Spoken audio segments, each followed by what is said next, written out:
Ya baik, untuk pemberlakuan ganjil genap yang sesuai dengan peraturan gubernur yang sudah berjalan sekitar 14 hari. Ini minggu terakhir untuk pemberlakuan ganjil genap yang setiap hari dilaksanakan oleh anggota gabungan dari Satlantas, kemudian dari Desub, dari kawan-kawan Pol PP. Ya, memang alhamdulillah cukup bisa mengendalikan. Hasilnya cukup bisa mengendalikan atau mengurangi beberapa kendaraan. Itu kita rasakan sekarang. Sekarang kita rasakan di jalan-jalan Palembang sudah agak longgar daripada biasanya.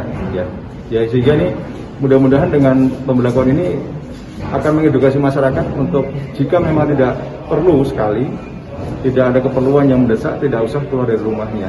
Nah ini juga dengan adanya PPKM Mikro yang diperketat, ya, dengan surat edaran dari Bapak Wali Kota nomor 20 yang terbaru, di mana kami lalu lintas melaksanakan rekayasa lalu lintas dengan pembatasan mobilitas kendaraan. Kami sambungkan dengan kegiatan penyekatan pada malam hari. Ya.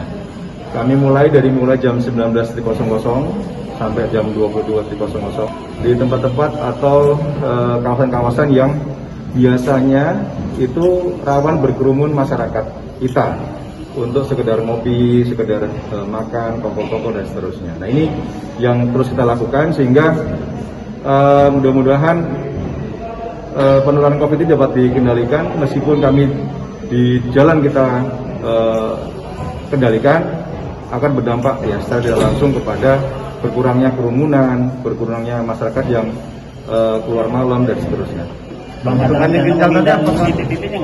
Ya, titik yang sekarang ini masih di tempat yang sama dengan yang terdahulu, namun ada penambahan justru di ruas Sudirman, ya Sudirman dan Kolel Atmo dan sampai ke Pasar Burung yang kita adakan penyekatan dan alhamdulillah sekarang sudah yang biasa di situ macet, kemudian banyak yang duduk, ngopi dan seterusnya, mereka sudah mulai mengurangi aktivitasnya pada malam hari.